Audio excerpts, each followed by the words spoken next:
Bienvenue dans l'instant de l'immobilier. Depuis le 1er juillet 2010, le contrat de syndic a été en partie normalisé.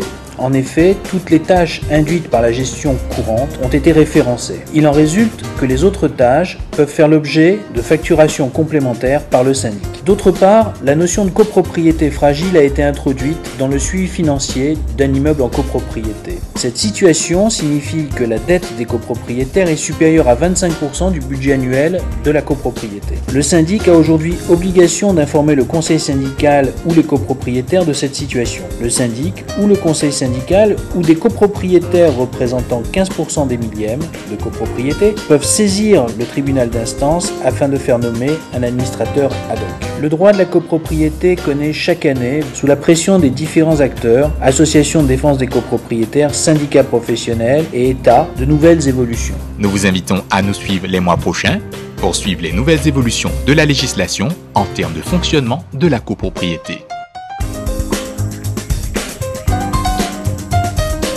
Aujourd'hui, nous vous présentons l'Agence du François, située en plein bourg à la rue Omer-Clément. Pour protéger votre patrimoine, il existe diverses méthodes.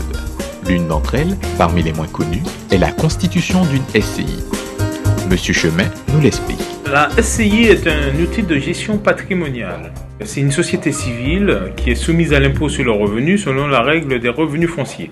C'est ce qu'on appelle la transparence fiscale. Donc les principaux avantages de la SCI, c'est de pouvoir acquérir, gérer et transmettre un patrimoine immobilier privé ou professionnel, se regrouper pour acquérir un patrimoine immobilier, de pouvoir séparer son patrimoine privé de son patrimoine professionnel pour se protéger d'éventuels créanciers, de diversifier son patrimoine par l'acquisition de parts sociales et de protéger la famille en cas d'indivision.